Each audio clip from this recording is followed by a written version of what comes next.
මම අදාලට කියා දෙන්නේ ගණනක් කොහොමද එකතු කරන්නේ කියලා. හරි අපි බලමු ගණන කොහොමද එකතු කරන්නේ කියලා. මේ පළවෙනි ගණන තමයි 10 එකතු කිරීම 12.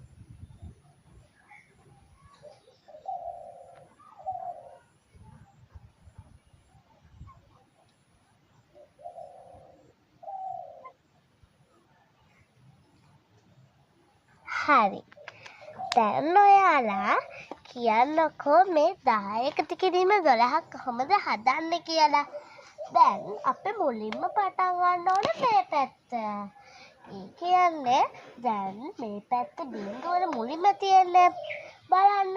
බිංදුවට අගයක් තියනවද? නැහැ. එහෙනම් දෙකට අගයක් තියනවද? ඕ. එහෙනම් අපි මෙතන ලියන්නේ 2යි. හරි. එතකොට දැන් මේ පැත්ත අපි හදමු.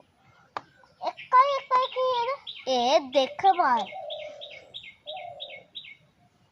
එහෙනම් 22යි උත්තරේ.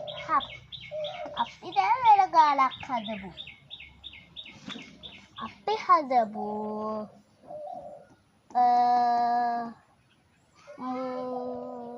13යි 15. හරි. අපි එහෙනම් 13යි 15.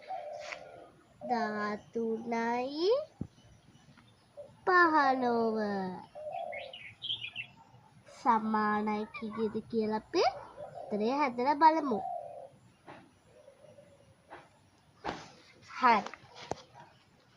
දැන් අපි මුලින්ම කිව්වා වගේ මේ වගේ තමයි හදන්නේ. 3යි 5යි කීයද? 5ක් ගන්න ගිරි. හරි. 3යි 5යි 3 ගණන් කරනවාද අපි? 3 4 5 6 7 කියලා නෑ. 4 5 6 7 8. එහෙනම් උත්තරේ 8යි.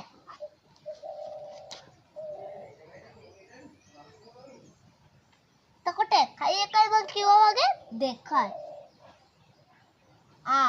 එහෙනම් උත්තරේ මොකද්ද? 28යි. ලේසි නේද මේ එකතු කිරීම ගණන්. අපි තව එකක් කරමු. තව එක ගානක් හදමු. මම අත දැන් ඔයගොල්ලන්ට දෙනවා 24යි 14යි. අපි බලමු ඒකේ දෙන උත්තරේ මොකක්ද කියලා. මම කිව්වා වගේම මේ පැත්ත තමයි අපි මුලින්ම හදන්නේ. 4යි 4යි කීයද? අපි එහෙනම් හදමු. 4යි 4යි. එහෙනම් අපි 5 6 7 8. 8 තමයි එතකොට මෙතන තියෙන ගාන. 2යි 1යි කීයද? 3යි නේද? එහෙනම් අපි මෙතන 3 දැම්මා. මොකක්ද අපේ උත්තරේ? 38යි. බලන්න යාළුවනේ එකතු කිරීම හරිම ලේසි. අපි එහෙනම් අද ගණිතයේ පාඩමෙන් ඉගෙන ගත්තේ මොකද්ද?